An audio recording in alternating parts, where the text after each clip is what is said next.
Life rarely goes the way we plan it.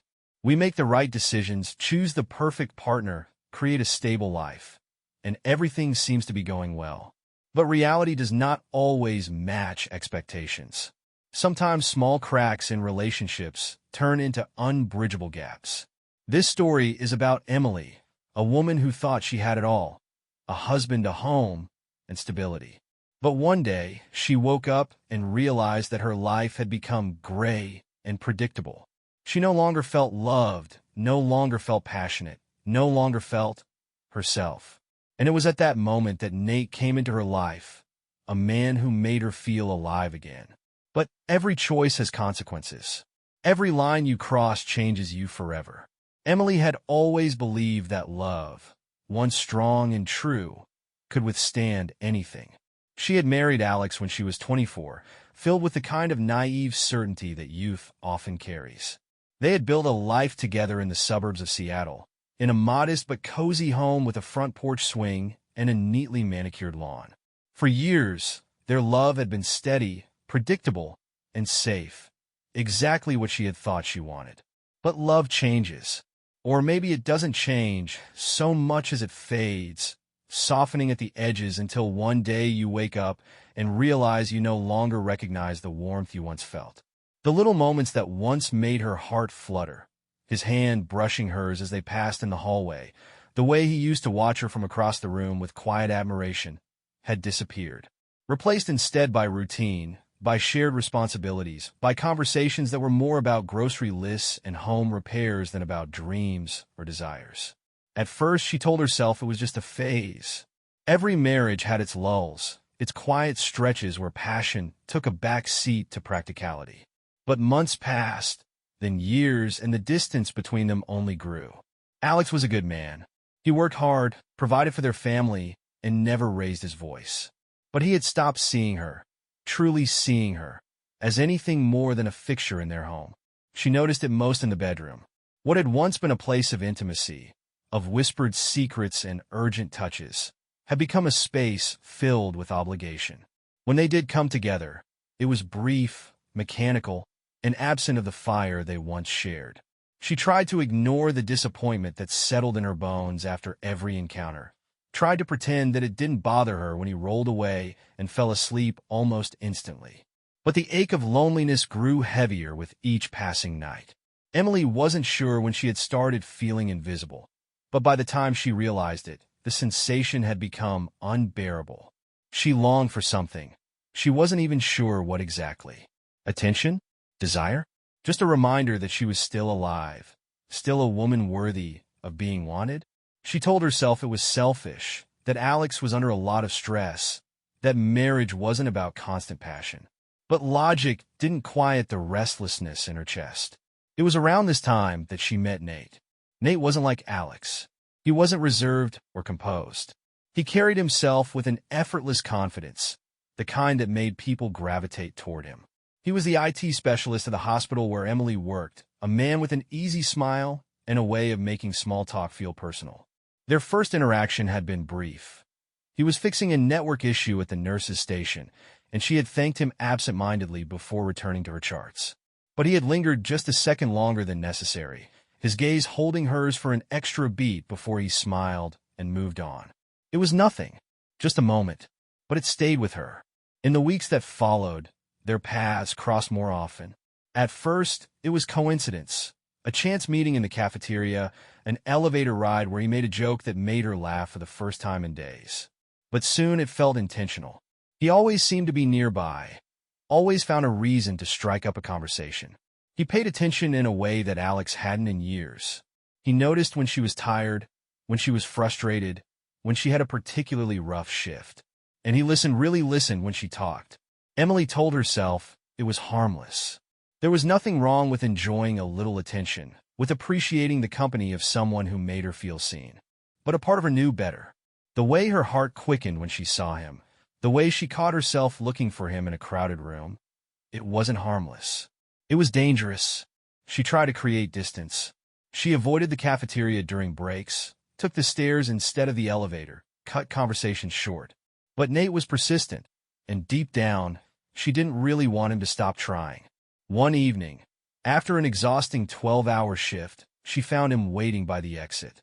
"Long day?" he asked, his voice warm and familiar. She nodded, not trusting herself to speak.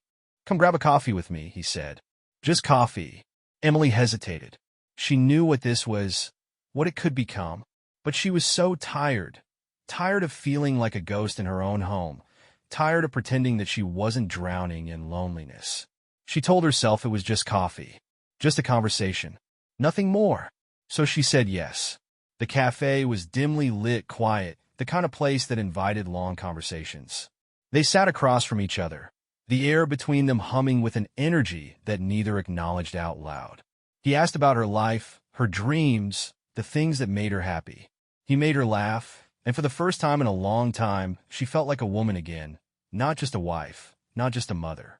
When it was time to leave, he walked her to her car. There was a moment, just before she opened the door, when she felt the shift, the inevitable pull towards something irreversible. His gaze dropped to her lips, and she knew that if she leaned in, he wouldn't stop her. She wanted to, but she didn't. Instead, she whispered, "Good night," and slipped inside, her hands trembling as she gripped the steering wheel. As she drove home, her mind raced with conflicting emotions. She had done the right thing, had stopped before it went too far, but the truth sat heavy in her chest. She had wanted it to go further, and that realization terrified her more than anything. Emily had spent the entire drive home that night trying to silence the thoughts swirling inside her head. The harmless conversation with Nate, the way he had looked at her as though she were something more than just a tired wife and mother, the way she had felt, alive, desired, seen. She had convinced herself that it was nothing, just a momentary lapse, a fleeting temptation that would pass with time. But the days that followed proved her wrong. She woke up the next morning feeling restless, the weight of guilt pressing down on her before she had even stepped out of bed. Alex was already in the kitchen, sipping coffee and scrolling through his phone, the same way he did every morning. She watched him for a moment, searching for something, some sign that he could sense the shift inside her, that he knew something had changed. But he didn't. He simply glanced up, offered her a tired smile, and went back to his phone. The disconnect between them had become so normal that it no longer felt like something worth fixing. She wasn't even sure when they had stopped truly seeing each other. Somewhere between bills, schedules, and exhaustion, they had become nothing more than two people sharing a space, passing each other like ghosts in a house that used to feel like home. She tried to throw herself into routine, to pretend that nothing had changed. But the more she tried to forget, the more her mind betrayed her. She thought about Nate at odd moments, when she was folding laundry, when she was preparing dinner, when she was lying in bed next to Alex, staring at the ceiling and willing herself to sleep. It wasn't just the way he made her feel, but the way he had listened, the way he had looked at her like she was someone worth knowing. At work, she did her best to avoid him. She took her breaks at different times, stayed in the nurse's station instead of the cafeteria, and made a point of not lingering in hallways where she knew he might pass by. But no matter how hard she tried to create distance, fate seemed to have other plans. It started with small encounters, moments she told herself were purely coincidental. A meeting in the elevator, a quick exchange in passing, a glance that lasted a second too long. Each one chipped away at her resolve, making it harder to ignore the undeniable pull between them. Then came the night that changed everything. It was a particularly long shift, the kind that drained every ounce of energy from her body. The hospital hallways were eerily quiet, the usual hum of activity reduced to the occasional beep of machines and the distant murmur of voices. She had just finished charting when she heard footsteps approaching. She knew it was him before she even turned around. "You look exhausted," Nate said, his voice low, careful. She managed a small smile, but didn't reply. She didn't trust herself to speak. "Come on," he said. "Let's get some air." She should have said no. She should have walked away. But she didn't. Instead, she followed him, her feet moving before her mind could catch up. They stepped outside into the cool night air, the city lights flickering in the distance. For a moment, they just stood there in silence. Then he turned to her, his gaze searching. "Talk to me," he said. And she did. The words poured out of her before she could stop them. How lonely she felt, how lost she had become in a marriage that no longer felt like a partnership, how she wasn't sure who she was anymore. He listened the way Alex hadn't in years, his attention unwavering, his presence solid. And when she finished, he didn't offer empty reassurances or tell her what she wanted to hear. He simply reached out and took her hand. It was such a small thing, yet it unraveled her completely. She didn't pull away. She didn't want to. That night, as she lay in bed next to Alex, she knew she had crossed a line. It wasn't physical, not yet, but something inside her had shifted, and there was no going back. In the days that followed, she found herself drawn to Nate in ways she couldn't ignore. The stolen moments became more frequent. The lingering glances, the hushed conversations in empty hallways, the subtle touches that sent shivers through her skin. Each one chipped away at the wall she had tried to build between them. One evening, as she was gathering her things to leave, she found a note tucked into her locker. Just 3 words. "Meet me outside." Her heart pounded in her chest as she stepped into the night air. Nate was waiting for her near the parking lot, leaning against his car, his expression unreadable. She hesitated for only a moment before walking toward him, her pulse hammering in her ears. "I don't know what I'm doing," she admitted, her voice barely above a whisper. "Neither do I," he said, "but I know I don't want to stop." Neither did she. As she stood there, staring at the man who had become her greatest temptation, she realized something terrifying. She wasn't sure she even wanted to try. Emily had convinced herself that she was still in control, that whatever was happening between her and Nate was nothing more than a fleeting indulgence, a momentary escape from the monotony of her life. But as the days turned into weeks, the distance between what she told herself and what was actually happening grew impossibly wide. Her life had become a balancing act, a delicate dance between the world she had always known and the one she was slipping into.